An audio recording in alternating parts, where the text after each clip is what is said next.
ಇಷ್ಟೆಲ್ಲ ಇದ್ದು ಕೇವಲ ಒಂದು ಕ್ಷೇತ್ರ ಮಾತ್ರ ಕಾಂಗ್ರೆಸ್ ವಿಧಾನಸಭಾ ಚುನಾವಣೆಯಲ್ಲಿ ನಿಮ್ಮ ಜಿಲ್ಲೆಯಲ್ಲಿ ಸೋತಿದ್ದು. ಉಳಿದೆಲ್ಲ MLAಗಳು ನೀವೇ ಇದ್ದೀರಿ. ಆದರೂ ಕುಮಾರಸ್ವಾಮಿ ಅವ್ರನ್ನ ಎದುರಿಸೋದಕ್ಕಾಗಲಿಲ್ಲ ಲೋಕಸಭಾ ಚುನಾವಣೆ. Yes, good point. ನೋಡಿರಿ, ಕುಮಾರಸ್ವಾಮಿ ಅವರು ಫಸ್ಟ್ ಟೈಮ್ ನಮ್ಮ ಜಿಲ್ಲೆಗೆ ಬಂದು ನಿಂತರು. ಒಕ್ಕಲಿಗರಲ್ಲಿ ಅವ್ರ ಕುಟುಂಬನ ಬಹುಪಾಲು ಜನ ಅವ್ರನ್ನ ಪ್ರೀತಿಸ್ತಾರೆ.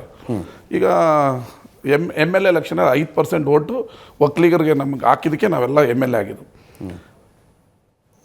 ಬಿಕಾಸ್ ಆಫ್ ದೇವೇಗೌಡರು, ಬಿಕಾಸ್ ಆಫ್ ಕುಮಾರಸ್ವಾಮಿ ಅವರಿಂದಾಗಿ ಬಹುಸಂಖ್ಯಾತರಲ್ಲಿ 5% ಒಕ್ಕಲಿಗರು ಅವ್ರನ್ನ ಪ್ರೀತಿಸ್ತಾರೆ.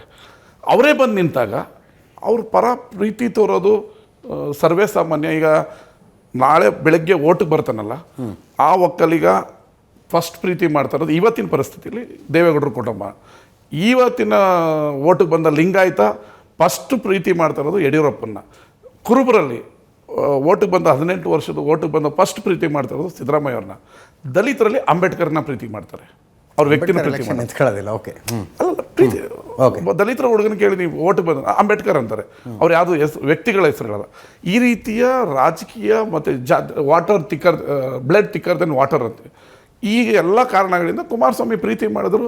ಮತ್ತು BJPಗೆ 2 ಲಕ್ಷ ಓಟಿದೆ ನಮ್ಮ ಜಿಲ್ಲೆಯಲ್ಲಿ.